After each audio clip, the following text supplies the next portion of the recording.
மதுரை மாவட்டம். எனக்கு சிறு வயதுலேருந்து ரஜினியை ரொம்ப பிடிக்கும். ரஜினி படங்களை பார்த்து பார்த்து அவர் மேலே ஒரு ஈர்ப்பு எனக்கு இருந்துச்சு. நான் முதல்ல பார்த்தீங்கன்னா மாவீரன் படம் தான் முதல் ஃபஸ்ட்டு படம் அவர் படம் பார்த்தேன். அதுலேருந்து தொடர்ந்து படம் பார்த்துட்டே இருந்தேன். அண்ணா தவிர படம் எல்லா படமும் நான் பார்த்துருக்கேன். அப்புறம் இன்னைக்கு ஜெயிலர் மார்னிங் போய் பார்த்தேன். அருமையாக தலைவர் one and only super star அருமையாக பண்ணியிருக்காரு. சூப்பர் ஹிட் படம் ஜெயிலர், இதில் மறக்கவே முடியாது.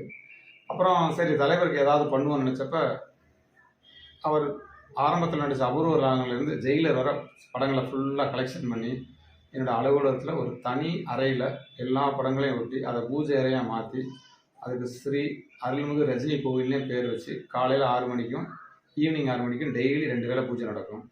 செவ்வாய் வெள்ளிக்கிழமை பார்த்தீங்கன்னா ஸ்பெஷல் பூஜை நடக்கும்.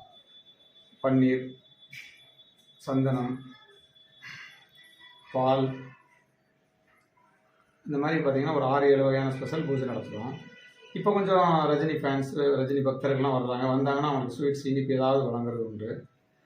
ஏன் அவரை நம்ம கடவுளாக நான் நினைக்கிறேன் அப்படின்னா 72 வயசாச்சு. இன்றைக்கும் இந்திய சினிமா உலகில் அசைக்க முடியாத நம்பர் 1 இடத்துல இருக்கிறாரு. ஆஃப் ஸ்க்ரீனில் பார்த்தீங்க அப்படின்னா அவர் எந்த ஒரு மேக்கப் இல்லாமல் தான் வெளியே வருவார். அவர் பேசுகிற ஒவ்வொரு விஷயமே அவருடைய மனதிலிருந்து ஒரு ஓப்பனாக பேசுவார், உண்மையை பேசுவார். இந்த உலகத்தில் உண்மையை பேசுகிறது இன்றைக்கி 99% கிடையவே கிடையாது. அதனால் அவரே கடவுளாக எடுக்கலாம்னு கடவுளாக எடுத்தேன். இப்போ எங்கள் வீட்டோட குலசாமியும் அவர் தான். ஏதாவது